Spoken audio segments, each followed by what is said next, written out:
രാജ്യത്തെ ആദ്യത്തെ ഡിജിറ്റൽ കുടുംബ കോടതി ശാസ്താംകോട്ടയിൽ 20-ാം തീയതി മുതൽ പ്രവർത്തനം ആരംഭിക്കും. പൂർണ്ണമായും പേപ്പർലെസ് സംവിധാനത്തിലായിരിക്കും കോടതിയുടെ പ്രവർത്തനം.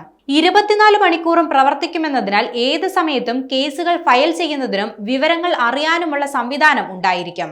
സാധാരണ കുടുംബ കോടതികളിൽ 36 ജീവനക്കാർ വേണ്ടിടത്ത് ഡിജിറ്റൽ കോടതിയിൽ 9 ജീവനക്കാർ മാത്രമേ ആവശ്യമായി വരുന്നുള്ളൂ.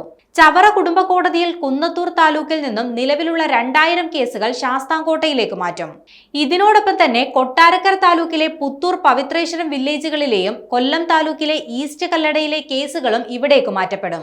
ഇതോടെ 3000-ലധികം കേസുകൾ എത്തുമെന്നാണ് കരുതുന്നത്.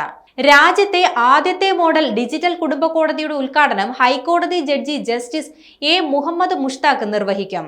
ധനകാര്യമന്ത്രി KN ബാലഗോപാൽ സമ്മേളനം ഉദ്ഘാടനം ചെയ്യും. ഡിജിറ്റൽ സാങ്കേതികതയുടെ സ്വിച്ച് ഓൺ കർമ്മം ജില്ലയുടെ ചുമതല വഹിക്കുന്ന ഹൈക്കോടതി ജഡ്ജി ജസ്റ്റിസ് സതീഷ് നൈനാൻ നിർവഹിക്കും. ചടങ്ങിൽ കോവൂർ കുഞ്ഞുമോൻ MLA അധ്യക്ഷത വഹിക്കും. കൊടിക്കുന്നിൽ സുരേഷ് MP, സംസ്ഥാന വയോജന കമ്മീഷൻ ചെയർമാൻ K സോമപ്രസാദ് എന്നിവർ മുഖ്യ പ്രഭാഷണം നടത്തും. കൊല്ലം ജില്ലാ പ്രിൻസിപ്പൽ ജഡ്ജി NV രാജു സ്വാഗതവും ശാസ്താംകോട്ട മോഡൽ ഡിജിറ്റൽ ഫാമിലി കോടതി ജഡ്ജ് നന്ദിയും പറയും.